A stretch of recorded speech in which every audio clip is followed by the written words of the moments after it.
de cómo las empresas entraban a los mercados internacionales, qué las hacía mantenerse, competir exitosamente, y últimamente en estos temas de emprendimiento e innovación. Para ponerlo en un cierto contexto y decir, bueno, de dónde viene esta preocupación. Y el origen de todo es de un economista austriaco, profesor de Harvard, que acuñó este término de la destrucción creativa, Joseph Schumpeter, que es uno de los economistas más importantes de la historia. Y la idea de él es bastante sencilla, pero bastante poderosa. ¿Por qué se genera crecimiento? ¿Por qué se genera el ciclo económico? Tiene que ver con lo que vamos a discutir hoy día, tiene que ver con empresarios innovadores que tienen ideas disruptivas. Estas son nuevas ideas que se apoderan de los mercados, que le ganan a los que están dentro, que hacen salir a las empresas ineficientes, que son menos competitivas. La otra manera es haciendo obsoletos los productos que esas empresas estaban desarrollando. Ese es el concepto de emprendimiento schumpeteriano, y que ha sido el fundamento de todas las nuevas teorías del crecimiento económico endógeno. Bueno, ¿por qué la economía cierto crecen? En algún minuto el paradigma era porque hay progreso tecnológico, pero no sabíamos muy bien de dónde viene este progreso tecnológico. Agent Howitz, entre otros, han tomado esta idea schumpeteriana y han intentado explicar de dónde viene este progreso tecnológico, y este progreso tecnológico viene de empresarios innovadores, viene de hacer cosas nuevas, de forzar a los que están adentro a ser más eficientes, de competir con nuevos productos, y lo que uno ve es una revolución tecnológica constante en el mundo que tiene que ver con el apetito de utilidades, con el apetito de quedarse con el mercado y impulsar a los competidores. Y eso es la clave para el crecimiento, y que es una de las ideas más poderosas de Schumpeter. Entonces, desde el punto de vista de lo que nos preocupa, ¿por qué nos preocupa emprendimiento e innovación? Porque es la literatura económica y de management y todo lo que uno observa respecto de determinantes del crecimiento, que es un tema muy importante en Chile, es que el emprendimiento y la innovación están detrás de este crecimiento de la productividad. Y explica una parte muy considerable de la diferencia en ingresos de las economías. ¿Por qué Chile tiene menos ingresos que Estados Unidos? Parte importante tiene que ver con que tenemos menos capital humano, que invertimos menos, pero parte importante tiene que ver con que nuestro nivel de productividad es relativamente bajo, y lo que hemos visto durante las últimas décadas es que está creciendo bastante poco. La economía chilena es una economía que en su década dorada crecía a tasas del 7%, eso ha sido muy difícil de repetir. No es el caso de los países asiáticos, que siguen creciendo a tasas relativamente altas. Entonces, necesitamos emprendimientos innovadores. Uno, porque esta crisis nos obliga a hacerlo, nos obliga a reinventarnos, nos obliga a cambiar de cierto paradigma, y porque necesitamos retomar el crecimiento de largo plazo. Ese crecimiento tal vez no al 7%, pero por lo menos a tasas más altas que lo veníamos haciendo, y para eso se requiere un crecimiento de la productividad. Y para que ese crecimiento de la productividad sea fuerte, vigoroso, sostenido, necesitamos emprendimientos innovadores, y ese es el gran desafío, creo yo, de la economía chilena. Entonces, siempre uno trata de motivar esto y decir, bueno, ¿cuáles son las preguntas relevantes? Y yo me imaginaba 3 tipos de preguntas que creo pueden ser interesantes discutir, y podemos ir en detalle después. ¿Cómo lo estamos haciendo en esta área? Bueno, haciendo la analogía futbolera, dado que mi amigo Oscar me circunscribe en el ámbito de los economistas, el economista más futbolero de la plaza, haciendo la analogía futbolera, pongamos la pelota contra el piso y digamos, bueno, ¿cómo lo estamos haciendo? ¿Estamos preparados realmente para el desafío que implica retomar el crecimiento luego de esta crisis tan terrible por la que estamos pasando?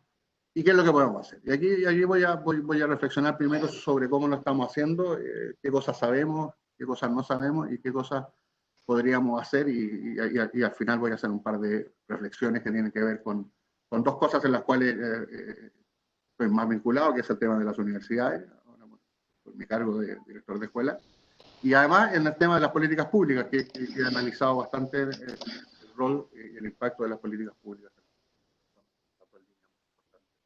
de investigación que he estado desarrollando en el último. Entonces, bueno, cuál es la situación base, y acá es algo que muestro en mis cursos de emprendimiento. Es un trabajo fenomenal, fantástico, que hicieron en el Banco Mundial en el año 2014, Daniel Lederman y otros economistas, mirando el tema del emprendimiento en América Latina, ¿ya? Y cuál era como la visión que se tenía, que en América Latina había poco emprendimiento, hay bajo crecimiento de la productividad, cuesta crear empresas, hay excesivas regulaciones. Pero ¿qué es lo que ellos encontraron mirando los datos? ¿Verdad? Que siempre es bueno mirar los datos, ¿ya? Y es algo que hacemos bastante, o que hago bastante énfasis en mis cursos, ¿eh? Mirar los datos, ¿ya? Y lo que Lederman y otros hicieron fue mirar los datos. ¿Y qué se encontraron? Se encontraron con la sorpresa que esa visión que se tenía, que había poco emprendimiento en América Latina, no era correcta. La verdad es que bajo cualquier parámetro que uno mire, creación de empresas per cápita, emprendimientos con las bases de datos del Global Entrepreneurship Monitor, etcétera, etcétera, una batería de datos, en América Latina hay muchos emprendedores, hay mucho emprendimiento. ¿Eh? Pero el problema, ¿ya? Y de ahí el título de la canción, el título del libro, el emprendimiento en América Latina, mucha empresa y poca innovación. La verdad es que la innovación es bastante escasa, ¿ya? Y eso no solamente era cierto en la empresa promedio o en las pymes de América Latina, era cierto también en las empresas que uno podría decir son las estrellas de América Latina, que son las empresas exportadoras y las multilatinas. Multilatinas son aquellas empresas de América Latina que han logrado salir al mundo y instalarse en otros países. La innovación es bastante escasa. Además, encontraron que aun cuando se crean muchas empresas, el crecimiento es bastante débil. Hay muchas empresas que se crean, pero generan poco crecimiento. Y hay un grafiquito que no lo puse acá, pero que hay un contraste, ¿cierto?, que hace un economista norteamericano preocupado de temas de productividad en Estados Unidos, que ve que al cabo de 5 años el crecimiento es más o menos similar entre una empresa nueva en Estados Unidos y una empresa nueva en América Latina, pero después de 15 años la diferencia es sustancial. Crecen bastante, crean mucho más empleo que lo que crea una empresa en América Latina. ¿Ya? Estos son los grafiquitos que les mostraba, o que les quería mostrar, mirar los datos. En el eje vertical está alguna medida de emprendimiento, no voy a entrar en detalles, podemos discutirlo después. Y en el eje horizontal está el ingreso per cápita, y cada puntito es un país, y esa línea es una línea que los economistas llaman línea de regresión, que muestra cuál es la relación estadística que hay entre ingreso per cápita y emprendimiento, y lo que uno ve es que a medida que el ingreso per cápita sube hay más emprendimiento, si miramos a los países. Otra forma de mirarlo son los trabajadores por cuenta propia, que está el otro grafiquito, que es también una medida de emprendimiento. Ingreso per cápita, lo que uno ve es que la relación es primero creciente y luego decreciente. ¿Qué es lo que están marcados? Están marcados los países de América Latina, entre ellos Chile, y lo que uno ve es que, dado su nivel de ingreso per cápita, la mayoría de los países de América Latina, entre ellos Chile, están por sobre esta línea. Es decir, dado su ingreso, hay más emprendimiento que lo que predeciría esta relación para todos los países. Es decir, no es un tema de ingreso. Controlando por ingreso, dado su nivel de ingreso, los países de América Latina tienen niveles de emprendimiento bastante mayores que el resto de la. Otra cosa que descubrieron o que se realza en este informe es que la entrada no es el fin de la historia. Esto es toda una literatura que mira no solamente la creación de empresas, sino mira qué es lo que pasa con las empresas después que entran. Y lo que uno encuentra es que las tasas de fracaso son bastante altas. Y la literatura concluye entonces que la barrera a la sobrevivencia parece ser mucho más importante que las barreras a la entrada. Toda esta mitología que es difícil crear empresas, que hay demasiadas regulaciones, parece no afectar demasiado la creación de empresas. Obviamente tienen un impacto negativo, pero hay bastante emprendimiento en América Latina. El problema es que es poco innovador y además le cuesta sobrevivir, y enfrentan dificultades adicionales, que tal vez hay un rol importante ahí para las políticas públicas que no se ha enfatizado en las políticas que se han implementado durante los últimos años. Un par de datos del mundo, y después voy a los datos de Chile, de por qué decimos que hay poca innovación. Acá hay algunas medidas de innovación, la inversión en I+D. Aquí están los países de América Latina, LAC 5, los 5 países más grandes, entre ellos Chile. Está China, los países de alto ingreso. Inversión en I+D estamos bastante lejos. Eso lo sabemos, no lo voy a repetir. Uno podría decir, bueno, es que tiene que ver con el bajo nivel de ingresos. Si uno grafica la relación entre inversión en I+D e ingreso per cápita, la mayoría de los países de América Latina, entre ellos Chile, estamos bastante bajitos en términos de I+D, aún controlando por nivel de ingresos, y bastante lejos de estos países que están escapados de esta relación, que son países como Corea, Finlandia, Israel, en los cuales invierten mucho más de lo que supondría eso a nivel de ingresos. Y son países en los cuales se innova y tienen alta tasa de crecimiento. Y países como China, que están haciendo un esfuerzo bastante grande en I+D y es consistente, con también un nivel de crecimiento bastante alto. Los países de América Latina, entre ellos Chile, estamos bastante alejados de las estrellas en términos de inversión en investigación y desarrollo. Hay muchos de mis colegas que dicen que esta no es una buena medida porque es una medida que tiene que ver con insumos y que no solamente por invertir más en I+D vamos a tener más emprendimientos innovadores o vamos a tener más cierto crecimiento. Uno debe mirar otros indicadores. Si uno mira otros indicadores, la verdad es que esto es bastante cierto también. La tasa de innovación. No miremos I+D, después voy a volver al dato de Chile. No miremos I+D, miremos la tasa de innovación, miremos lo que las encuestas de innovación revelan. Y acá hay un grafiquito que lo tomé del último informe de las encuestas de innovación que se hacen en Chile, y mira el porcentaje de empresas que innovan en comparación a los miembros de la OCDE. En primer lugar está Suiza, Noruega, como pueden ver, con tasa de innovación cercana al 70%, y la barrita roja es digamos, Chile, que está bastante abajo, en torno al 22%, y solo superando a Polonia.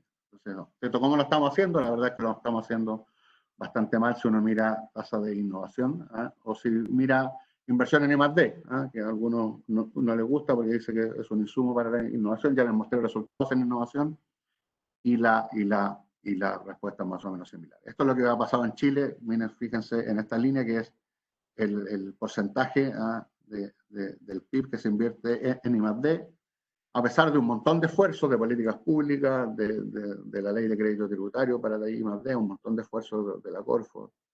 La verdad es que estamos estancados. Se invierte en I+D 0,3%, 0,4% del PIB en promedio, bastante lejos de lo que invierten las naciones que lo están haciendo bien en este sentido. Entonces, ¿cómo lo estamos haciendo? No solamente en términos de cuánto invertimos en I+D, sino que en términos de cuánto innovamos. Lo más preocupante es cuando uno mira estas series en el tiempo y lo que observa no es que estamos mal y que lo estamos haciendo mejor. La verdad es que no lo estamos haciendo mejor.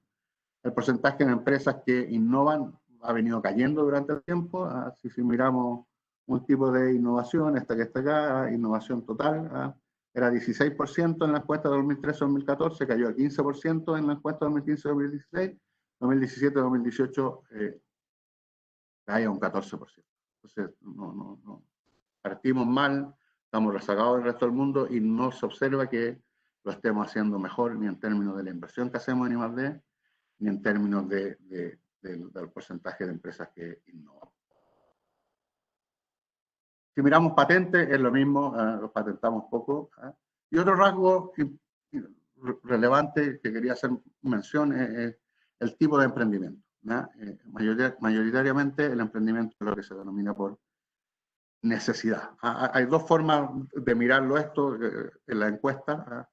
Se le pregunta cuál es la razón por la que inició su emprendimiento y se divide entre emprendimiento por oportunidad y emprendimiento por necesidad. Fíjense los países de la OECD, la barrita sin relleno es la tasa de emprendimiento por oportunidad, la rayadita aquí es necesidad, mayoritariamente es emprendimiento por oportunidad. Si nos movemos a los países de América Latina, crece bastante el emprendimiento por necesidad.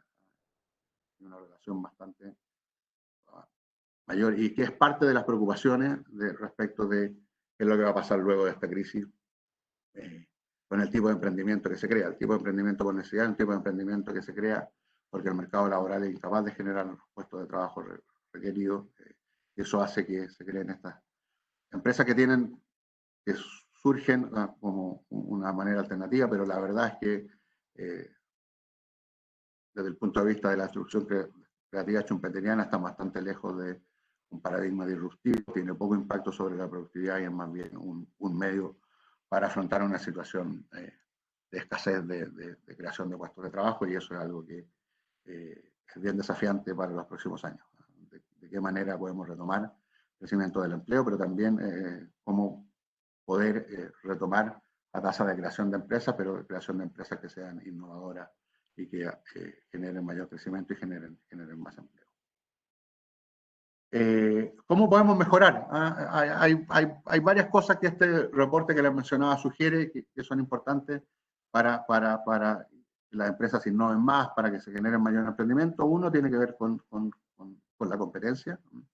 Otro tiene que ver con el cierto capital humano. Voy a discutir al final un par de ideas sobre eso. Las regulaciones, el acceso al crédito. En ambientes muy burocráticos, muy regulados, bastante difícil crear empresas, se crean menos empresas innovadoras. Para hacer este tipo de inversiones se requiere financiamiento y a veces el acceso al crédito es bastante pobre. Estos son como las 4 prioridades que este reporte indica. ¿Qué sabemos sobre esto? A veces, y aquí viene un tema de economía política y eso es bien interesante, sabemos que existen regulaciones, sabemos que existen una serie de trabas burocráticas, pero es bastante difícil avanzar en remover obstáculos y regulaciones. Hay grupos de presión privados y públicos al respecto. Y eso es bien importante tenerlo en mente cuando uno discute opciones de política. ¿Qué es lo que debemos hacer para mejorar en términos de esto? Meter más competencias. ¿Cómo metemos más competencias? No es trivial. Las intervenciones para solucionar fallas de mercado son necesarias, evidentemente. Hay un montón de fallas de mercado mercado del crédito, en el mercado de la tecnología, en el mercado del capital humano, hay asimetría de información, pero hay que pensarlo esto, y esto es la contribución de toda una teoría que se denomina teoría evolucionista, que las fallas sistémicas parecen ser muy relevantes. Las fallas de mercado son las típicas que aprendemos en nuestros primeros cursos de economía, externalidades, asimetría de información, pero hay fallas también sistémicas. Hay agentes que no existen, hay interacciones que no se dan, y esas parecen ser bien importantes y bien relevantes cuando uno piensa en términos de cómo puede mejorar el desempeño de una economía tan rezagada como la chilena en estos temas de innovación y emprendimiento. No basta solamente con mirar fallas en algún mercado en particular, esto requiere un enfoque un poco más sistémico de ir revelando cuáles son las fallas más importantes y más relevantes, y tiene que ver muchas veces con agentes que no existen, centros de investigación que no existen y con interacciones que no se dan, sobre todo todo lo que es el vínculo de universidad y empresa, que es un tema que si me alcanza el tiempo diré un par de cosas sobre eso.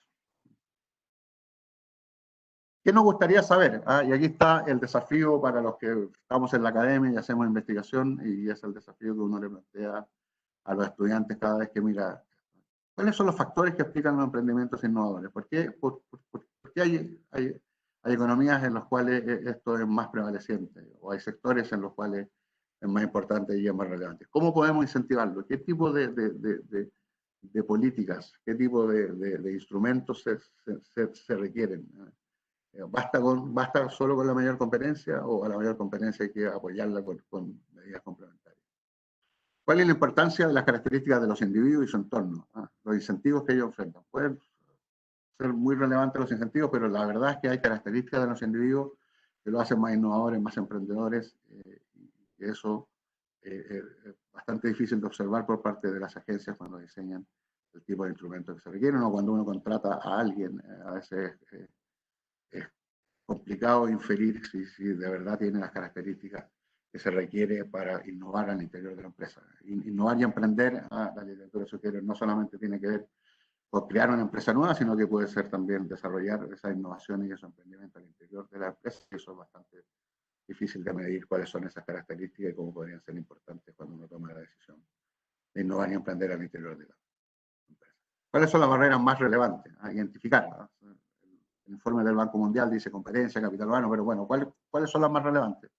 ¿Cuál es la piedra en el zapato? ¿Cuál es la que debemos renovar? Eso es algo que también, desde el punto de vista de la política pública, podría ser bien interesante de saber, y al interior de la empresa también.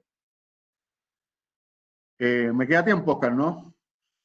¿5 minutos? Sí, 5 minutos está bien.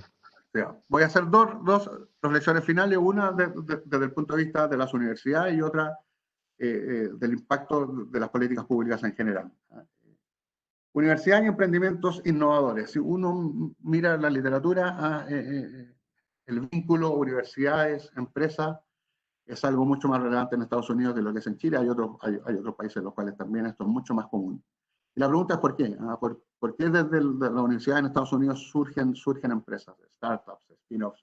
Y eso es menos común en Chile y es parte de por qué estamos tan alejados de la frontera en este sentido. Hay varias preguntas y hay cosas las cuales creo que uno debiese ahondar para tratar de entenderlo mejor. Como una estructura de incentivos.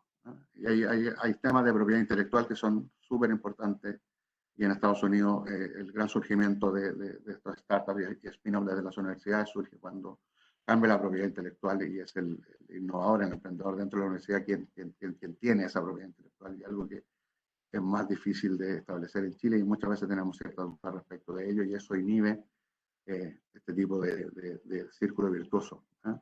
Tenemos problemas bastante importantes en términos de las burocracias y las contralorías, y algo que uno debiese enfatizar y debiese decir siempre respecto de todo lo complicado que es para universidades públicas como la nuestra, a tratar de tener interacciones más profundas con el sector privado, con el montón de papeles y de convenios y de cosas que tienen que firmar y que necesitan 5 firmas y que se demoran 6 meses en salir, cuando los tiempos del sector privado son mucho más rápidos que los tiempos de las universidades. Y hay un tema muy profundo, muy importante que yo creo que debiésemos abordar como país y de burocratizar y descontrolorizar un montón de cosas que a esta altura de la vida no tienen ningún sentido y que inhiben y que nos destinan mucho más tiempo para cumplir con esa burocracia que tiempo que estar pensando y en tiempo de estar creando, estar innovando. Tenemos que repensar temas como la reducción de las carreras de pregrado y la sobreespecialización. A mí no me parece sano, no me parece saludable, no me parece rentable, eficiente, adecuado tener carreras de pregrado que duran 5 años y eso es un tema que como país deberíamos discutir, sobre todo pensando en que el mundo actual es bien distinto del mundo hace 50 años. Hay que reinventarse. La mayoría de ustedes, me imagino que en los últimos 10 años se ha reinventado un montón de tiempo porque necesitan cambiar de área, necesitan cambiar de sector porque el mundo va moviendo la competencia y hay avances tecnológicos que hacen necesario que nos reinventemos. Con carreras que duran 5 años es bien difícil reinventarse, deben hacer carreras más cortas y tener mayor formación después del pregrado. Las mallas curriculares son generalmente muy poco flexibles y acá, ¿qué tiene que ver con emprendimiento? Bueno, hay un tipo Laser de la Universidad de Chicago que tiene un paper muy bonito, muy entretenido, que Oscar incluso guió una tesis testeando si era verdad o no que los tipos que tenían habilidades más balanceadas eran más probables que emprendieran o no. Y lo que la literatura encuentra es que generalmente los tipos que tienen habilidades más balanceadas son más probables que sean emprendedores y que les vaya bien. Balanceo de habilidades significa que uno pudiese tomar cursos de distintas especialidades, que si está estudiando ingeniería comercial, no solamente, o menciona economía, menciona administración, no tome todos sus cursos en finanzas, sino que tome una variedad de cursos, porque esa variedad de cursos le va a servir para tener habilidades más balanceadas, pero la verdad es que las carreras en Chile son bastante flexibles en ese sentido y atentan contra el emprendimiento. Tenemos un problema de calidad de las instituciones de educación superior. Aquí voy a hacer la analogía futbolera, segunda que hago. Si miramos el ranking de la selección de fútbol con el ranking de nuestra universidad estrella, entre ellas la gloriosa Universidad de Chile y la Universidad Católica, uno puede ver que estamos bastante lejos de la Premier League en ese sentido y creo que es una reflexión que debemos hacer. Y muchas veces nos contestamos, a veces la Chile, a veces la Católica, con salir primero en Chile en estos rankings internacionales, pero la verdad es que estamos bastante lejos de las mejores instituciones de educación superior y hay un montón de cosas que se pueden hacer, que se deberían hacer, pero que la institucionalidad no permite y que son necesarias para tener mejor investigación, mejores vínculos con el sector privado y contribuir de mejor manera al crecimiento de la innovación y el emprendimiento.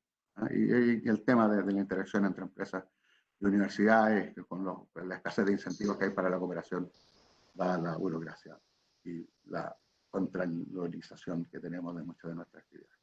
Y lo último que voy a decir, tenemos mucha fe en las políticas públicas que se hacen.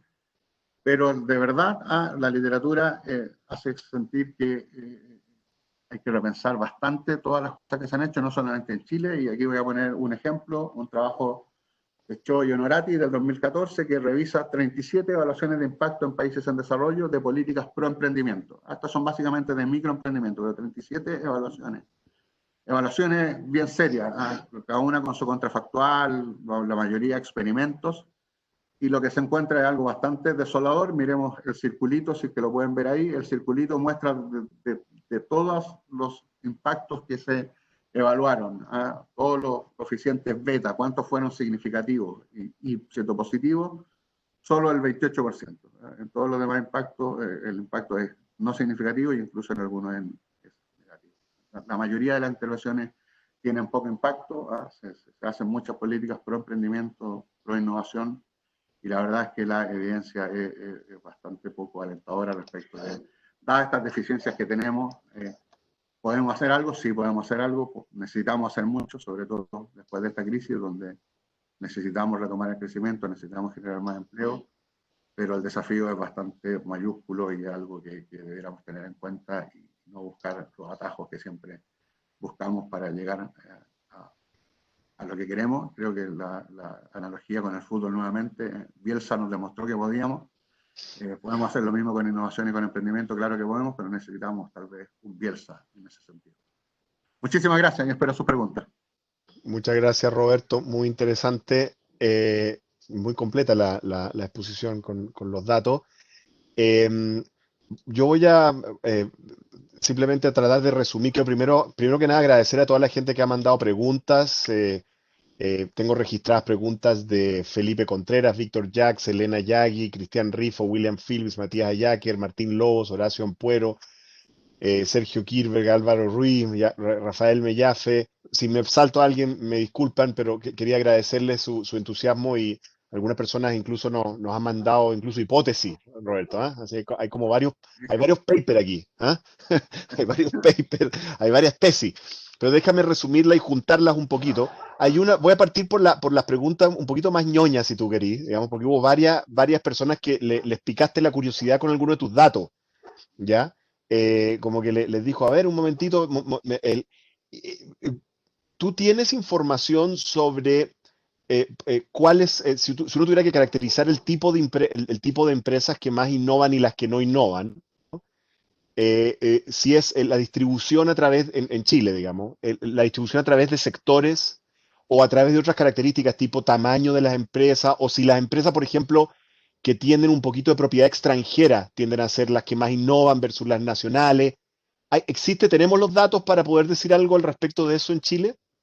Tenemos los datos y están, yo les recomiendo que vayan a la página del Ministerio de Ciencia y Tecnología, que están todos los informes de las últimas encuestas y uno puede ver diferencias sectoriales, pero cosas que sí sabemos. El tamaño en esto es muy importante, ¿ya? Y hay una diferencia bastante grande entre la propensión a innovar de las empresas de mayor tamaño respecto de las chicas. Las chicas innovan menos. Las empresas exportadoras generalmente tienden a innovar más que las no exportadoras. En términos de inversión extranjera, curiosamente, es algo bien extraño. Siempre uno tiene la hipótesis que las empresas extranjeras son más innovadoras. Realmente se encuentra con los datos de la encuesta de innovación que las empresas extranjeras son menos innovadoras. Empresas que tienen mayor capital humano tienden a innovar más. Esas son las cosas regularidades empíricas que surgen de los estudios con las encuestas de innovación en la mayoría de los países de América Latina. Empresas que están en entornos más competitivos generalmente tienden a innovar más también. Entonces, hay un montón de factores. El tema es cómo hacemos para que las empresas que no innovan empiecen a innovar. Y ahí yo creo que sabemos menos y el desafío tiende a ser mayor. Pero están los datos para investigar esto, están las encuestas disponibles si uno las quiere trabajar, para ir testeando más hipótesis respecto de cuáles son los factores que están detrás de las decisiones de innovación.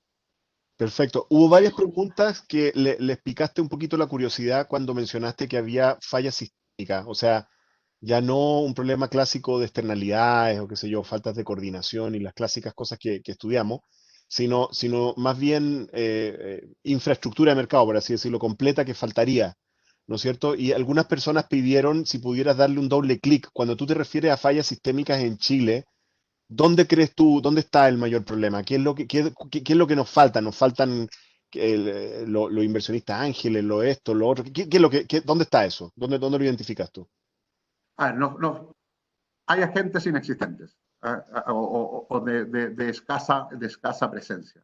Por ejemplo, todo lo que tiene que ver con industria de capital de riesgo es muy incipiente, muy vinculadas al sector público, a los recursos del sector público, y ahí hay un tema bien importante de un intermediador que no está cumpliendo con su rol, que es de llevar los recursos hacia las empresas que quieren crecer con ideas innovadoras. Tiene que ver con centros científicos, tecnológicos que de verdad no están desarrollando lo que se requiere en términos de investigación para proveer de ideas. Los centros científicos de las universidades proveen de ideas. Ahí cierto, también yo creo que no hemos hecho lo suficiente para que institutos Corfo, que eran en su tiempo, Instituto de Fomento Pesquero, Infor, Claro. Forestal, realmente estén generando el tipo de investigación, el tipo de ideas que después se plasme en eso. Creo que hay que potenciarlo, creo que hay que potenciar mucho más, y ahí hay todo un tema voy a insistir, de burocracia que impide que tengamos un sistema de innovación donde haya mucha más interacción entre universidades y empresas. Creo que ahí tenemos un desafío muy importante que no lo hemos tomado en serio. Yo creo que para uno en la universidad cuesta un mundo hacer una investigación con las empresas, porque los tiempos son muy distintos, la burocracia, las regulaciones, y el temor, uno siente temor, porque como nosotros necesitamos recursos públicos y si por una cosa administrativa podemos recibir alguna sanción, eso también yo creo que inhibe mucho el tomar riesgo y el tener esas interacciones. Tiene que ver, de nuevo, con agentes inexistentes o agentes que no están bien desarrollados, y tiene que ver con poca interacción entre los distintos agentes. Perfecto. Oye, te voy a transmitir un resumen de varias preguntas de gente que mandó como preguntas más bien con un enfoque más crítico hacia lo que se expone. Simplemente quiero hacerme cargo de algunas personas que pedían disculpas por hacer la crítica, y quiero decirles que esa es la idea. Eso es lo que hacemos. Si ustedes tuvieran el gusto de ir a los seminarios del de economía cuando los hacemos, dirían, pero esta gente, pucha, que es mala clase con el que está exponiendo, digamos. En realidad lo que pasa es que de eso se trata el debate académico, cuestionarnos, ¿no? Cuestionarnos entre nosotros. Y me gustaron dos tipos de preguntas que eran como que te cuestionan un poco lo que estabas diciendo. Unos te estaban cuestionando por la izquierda y otro por la derecha. ¿Ya? Entonces te las voy a tirar, te las voy a tirar las dos porque me pareció interesante. Vamos por la derecha. Había un grupo de personas que estaban diciendo, pero ¿cómo Roberto dice esto de que vienen bajando la innovación y la cosa y lo demás?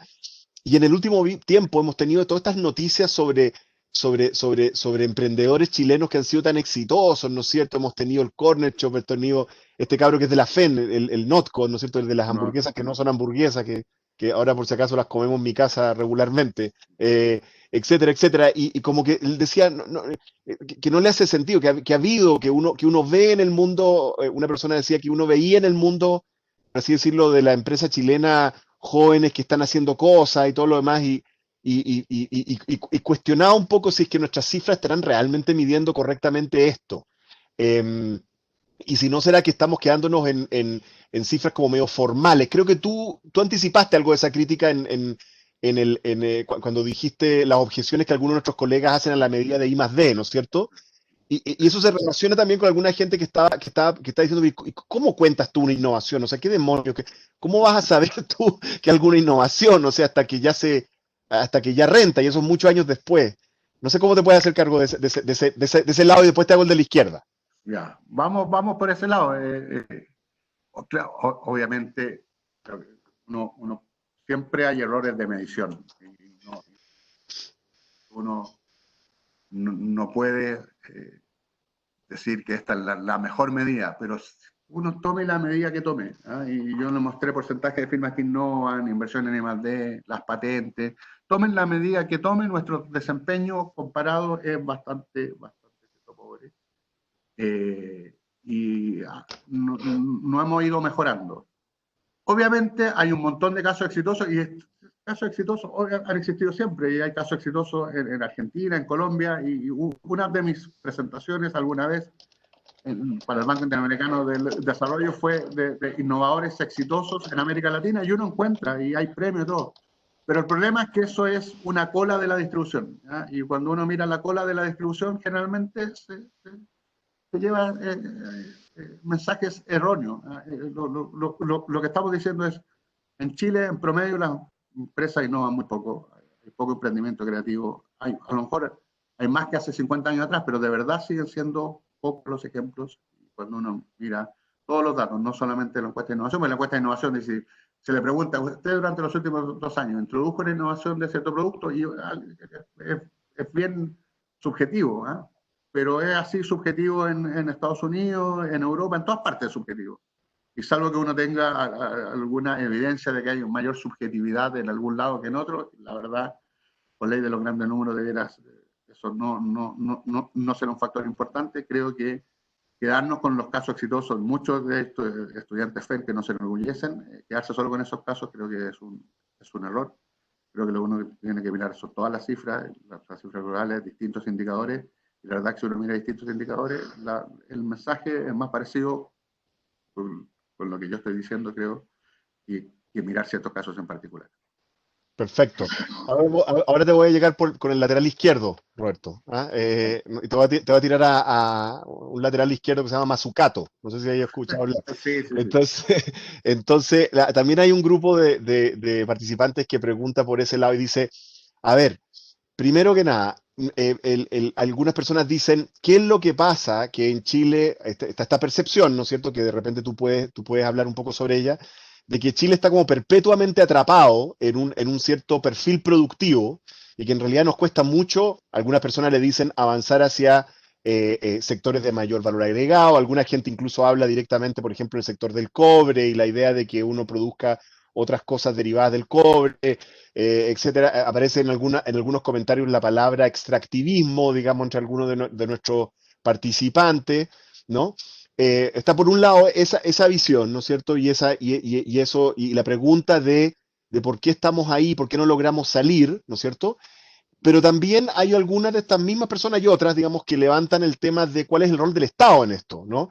Aparte de crear esta infraestructura de innovación y todas las demás cosas que tú ya conversaste de la Corfo y todo lo demás, si no será que hay un rol más directo, ¿no es cierto? Si no hay un rol más directo que tienen que jugar derechamente las empresas públicas, si no hay un rol más directo que tiene que jugar, bueno, alguna gente lo llama, todavía tenemos en la cabeza esta palabra industrialización, políticas industriales, pero bueno, todos sabemos que estamos hablando más bien de políticas de fomento productivo, no de industria pesada necesariamente.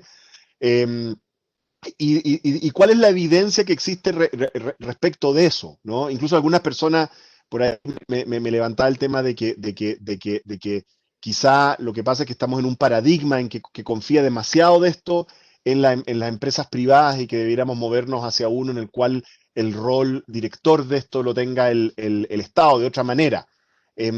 ¿Cómo te haces cargo de ese lado? O sea, quizás estoy maltratando un poco a la Mazzucato con eso, pero en fin, pero por ese lado de la ecuación, ese lado de la pregunta. Sí, yo soy un tipo que soy más pragmático en ese sentido, ¿eh? En el que yo escuchaba el otro día a un ex vicepresidente de la Corfo comentando respecto de estas políticas orientadas por misión y su frase de entrada era así: lo que pasa es que yo soy muy escéptico del rol que puede jugar el Estado en este sentido, y está típico las capturas por grupos de interés y todo. Entonces como que por eso uno no debiese, y yo en ese sentido creo que Mazzucato tiene un punto. Creo que cualquier economista razonable está de acuerdo que hay un rol muy importante del Estado en esto, y por eso yo le decía, el rol de las políticas públicas aquí es fundamental, pero de nuevo, hay una cosa que son las políticas públicas dirigidas a un mercado en particular y otras que son del tipo más sistémico, y ahí yo creo que Mazzucato tiene un punto bien importante. Yo creo, si de mí dependiera, creo que Chile debiese ser más agresivo en términos de políticas orientadas hacia solucionar problemas que tenemos. Y estoy pensando hace rato que no tenemos un nuevo descubrimiento de exportador. Descubrimos que Claro, éramos buenos haciendo vino, descubrimos que éramos buenos haciendo amor. Hace tiempo que no tenemos, y creo que no tenemos a nuestras mejores mentes trabajando y proveyendo de insumos, de información, de testeo, de investigación, para que empresarios tomen esta idea y logren desarrollar nuevas ventajas comparativas. Yo estoy muy de acuerdo que uno podría ser mucho más agresivo, y creo que quedarnos en esto de solucionar fallitas de mercado en particular y dar algunas luquitas para el instrumento de la Corfo y otras luquitas para el instrumento de CONICET, creo que no mueven la aguja. Creo que uno necesita es dado el desafío que tenemos, porque si fuésemos Suiza, creo que esto no estaríamos discutiendo esto. Dado el desafío que tenemos, creo que una política de Estado mucho más agresiva. Yo no le tengo miedo, creo que como cualquier política y cualquier instrumento, hay evaluaciones, hay discusiones. Creo que debiésemos avanzar más. Creo que podemos y que debemos avanzar más en esa dirección. A mí lo que me preocupa es que con estos datos que tenemos, de verdad, no tengamos una estrategia de país de cómo mejoramos en esta dimensión, y cada uno, lamentablemente, y esto es un tema recurrente, sobre todo con estos periodos de cada 4 años, cada maestrito que llega con su librito, y se va el maestrito y llega otro maestrito y llega con otro librito, y cuando los países cambian de libro continuamente, la verdad es que es bien difícil avanzar y mejorar, no solamente en esta dimensión, hay un montón de otras dimensiones en las cuales creo que no estamos haciendo los lesos hace bastantes décadas. y oye, y añadiéndote un poco a lo que tú decías de nuevos sectores que aparecen, tampoco hace rato que tenemos como estos sectores que probábamos, ¿te acordáis? O sea, como los kiwi, ¿Sí? ¿te acordáis del paté de avestruz, no? ¿Te acordáis del paté? Si Sí, usted, señor participante, señores y señora participante, si usted se acuerda del paté de avestruz, está en el grupo de riesgo de COVID, se lo digo al tiro, ¿ya? Pero hubo una época en que esa era la nueva exportación. Pero eso es parte del cuento, por parte del cuento es que uno prueba con cosas que de repente no resultan. Honestamente, no sé si sigue habiendo avestruces en Chile, pero la idea es que también haya como, y tampoco tenemos hace rato, fíjate, Roberto, hace rato que no tenemos como eso, ¿no? Que estemos todos engrupidos con la nueva, no sé, cultivo, qué cuestión, tampoco. Entonces eso también es un muy mal indicador. Oye, mira, hubo harta gente que se interesó en tu visión sobre el tema educativo y ya. que ¿cómo se llama? El sistema educativo, y querían como un segundo clic, ¿no es cierto? En lo que estaban pensando un poquito muchas personas, por lo que entiendo, es que tú hablaste un poco esto de las carreras más cortas, más flexibles, modulares, y tenemos todo un desafío en todas partes, en particular nosotros, pero en todo el sistema educativo. Pero también había personas que preguntaban sobre qué es lo que se sabe, o si se ha investigado, o si hay literatura sobre cómo se educa para innovar. O sea, porque también una cosa es que uno sea flexible, digamos, pero otra cosa es que uno haga un sistema educativo para fomentar la innovación, ¿no es cierto? Como es clásico, cuando uno levanta este tema, algunos de los participantes nos levanta cosa como obsesión con los papers que tenemos en la facultad. Entonces, pero claro, eso es una cuestión que hay que hacer en la parte académica de investigación, pero dicen, bueno, pero ¿y dónde está como la formación para innovar? ¿Qué sabemos de eso? ¿Qué piensas tú de eso? A ver, yo no soy un experto en esos temas. Yo lo vinculo con estos temas de innovación y emprendimiento, y a mí me parece, y aquí pues, estoy solamente reflexionando respecto del desafío que me ponen con las preguntas. Yo creo que el sistema educativo en general en Chile fomenta poco la innovación y genera poco el emprendimiento. El escolar también, tú crees. El escolar, ahora que me nació esta locura por escribir, que nunca en el colegio me hicieron escribir mucho, en la universidad tampoco me hicieron escribir mucho. Me recuerdo haber actuado un poco una vez y escribir un guión, pero poco eso. Y uno cuando tira estas ideas de cómo cambiar cierto paradigma, el conservadurismo chileno la frena. En la fe me pasa, y voy a hacer una infidencia, decir, bueno, cambiemos ciertas cosas que creemos que han funcionado porque han funcionado. Es decir, cuando uno reprueba un curso, hacer el curso de nuevo. a mí no me hace mucho sentido hacer el curso nuevo, pero ¿cómo no va a hacer el curso nuevo? Pero si a lo mejor no le gusta esa materia y no quiere hacer ese curso, cambiémoselo por otro, pero tiene que repetir el curso nuevo. Y así, un montón de cosas que como que traemos puestas en el chip de nuestra cabeza, como que nos cuesta. Y yo creo que ahí parte fundamental tiene que ver con que los sistemas educativos en Chile fomentan poco la innovación, fomentan más la repetición, la memoria, y eso, claro, yo hace 40 años que salí del colegio, no puede ser, pero lo veo con mis hijos también, que se fomenta poco eso, poca tarea investigadora para los cabros, desafiarlos con preguntas, y yo creo que ahí hay un desafío enorme. Yo se los dejo más a la gente que sabe de educación, a lo mejor hay un montón de colegios que lo están haciendo, por lo menos lo que yo he visto más cercano, creo que no es mucho. Y de nuevo, otro tema que siempre lo menciono en mis charlas, a lo mejor está cambiando, pero creo que en los años donde cuando nosotros fuimos al colegio sabíamos más de ciertos generales, combates navales, que de emprendedores. Nunca nos enseñaron, yo no conocí a José Tomás Urmeneta cuando empecé a estudiar temas de emprendimiento. Nunca lo escuché, nunca fue tema. Entonces ahí también tiene que ver con los focos y con la manera en que educamos. Es lo que somos al final, pues yo creo que somos mucho más conservadores, poco innovadores, porque desde chiquitito, ¿eh? Es como en el fútbol, me acuerdo, en el fútbol siempre dicen, bueno, hay una forma de jugar que es tocar para el lado, ¿eh? No arriesgar, tóquesela al que está más cerca. Y podéis dar 50 pases, ¿eh? Y te quedas con la pelota y empatáis a cero. Con Bielsa empezamos a arriesgar, y no tocamos para el lado. Quisimos ir a jugar en el arco del frente. Yo creo que ahí también hay un tema de mentalidad y de educación que Bielsa demostró que se puede cambiar. Pareciera que soy más bielcista que lo que soy por lo que estoy diciendo, pero es el ejemplo, es la No, analogía. oye, y no te vamos a aceptar esa crítica implícita a Lucho Murri, ¿ah? No te lo vamos a aceptar. ¿Ah? Bueno, y no sé, tú lo dijiste, no yo. Eh, no, para terminar, Roberto, algunas personas preguntaron sobre el momento actual, o sea, porque ahora tenemos, tú y yo lo conversábamos cuando hablábamos sobre esta presentación que estamos, ahora sí que estamos en un momento chumpeteriano como en mala, digamos. ¿Ah? Cuando uno se lee a Schumpeter era increíble lo que le gustaba la destrucción a Schumpeter.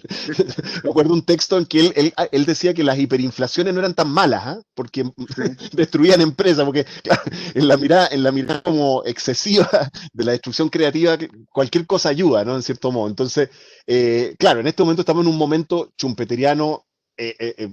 Evidentemente hay un grupo enorme de empresas que no va a sobrevivir, que ya no está sobreviviendo. Eso va a ser súper difícil de rearmar, no es tan simple rearmar, ¿no es cierto? Pero claro, pero si uno toma como el lado positivo de eso, está la oportunidad de hacer hartos cambios, ¿no es cierto? De que las nuevas empresas que absorban a la fuerza laboral cuando salgamos de la pandemia tengan características distintas, ¿no es cierto? Podría ser, te sirve para eso, en esa lógica. De tu exposición se entiende que tú no sientes que estamos muy bien preparados para eso, pero no sé si de repente tú tienes una reflexión respecto a lo que podemos hacer o si tú ves que la discusión pública está avanzando en esa dirección. Yo creo que los agentes afectados están eh, reinventándose más rápidamente que lo que el, la, la, estructura pública eh, eh, lo hace, digamos. Creo que uno no debiese estar pensando en cómo vamos a apoyar a la gente que se reinventó, ¿eh? O cómo la estamos apoyando ahora, y de eso veo muy poco. Creo que todo es mucho más paliativo, que obviamente están las prioridades de la gente que se quedó sin pega, que está sufriendo, y me parece bien, pero creo que hay que pensar en cómo apoyamos a la gente que se está reinventando, cómo favorecemos esa reinvención y cómo la consolidamos después. Y ahí yo creo que hay un desafío bien importante, eh, bien importante que hacer, y yo creo que hay que pensarlo, porque vamos a llegar allá y va a chupar ya. Toda esta gente que se reinventó, ¿cómo lo hacemos? O los que quieren crecer, los que quieren consolidarse, dada la reinvención que hicieron, creo que hay que anticiparse a eso, y ese es el mensaje que uno puede dar desde lejano un poco de lo que se está haciendo, y de lo que uno mira ha sido como la somería. Creo que veo un poco de anticipar qué es lo que viene después. Cuesta, pero creo que hay que pensarlo y hay que hay que tratar de anticiparse un poco más a lo que viene. Muy bien. Bueno, primero que nada, quiero agradecer a Roberto por la exposición muy completa, muy interesante. Quiero agradecer a todos los participantes. Tuvimos un pic alto de casi 180 en algún momento, así que estuviste bien. No estuviste en el primer lugar de la tabla, Roberto, pero No, bueno, no, pero palestino no más, po, así que hay no. que seguir trabajando. Hay que seguir con las inferiores, hay que seguir Con la trabajando con las inferior. inferiores. Pero tuvimos muy buenas 70, muchas preguntas, muchas gracias a todos por la participación. Les recuerdo que la presentación de hoy de Roberto Álvarez, Roberto es por supuesto colega mío en el Departamento de Economía de la Chile y es el director académico de nuestro diploma en Economía del Emprendimiento, Innovación y Desarrollo de la unidad U Economía del Departamento de Economía. Los invitamos a mirar nuestra oferta académica. Les queremos agradecer por la charla, estuvo muy interesante y nos estamos viendo una próxima charla. Estén atentos porque estamos todo el tiempo haciendo nuevas cosas. Gracias, Roberto. Gracias a ti y muchas gracias a todos por las preguntas. Espero que les hayan sido útiles las respuestas. Ya pues, nos Nos estamos vemos. viendo Gracias, todos. Oscar. Chao. Chao, chao, chao. Nos vemos.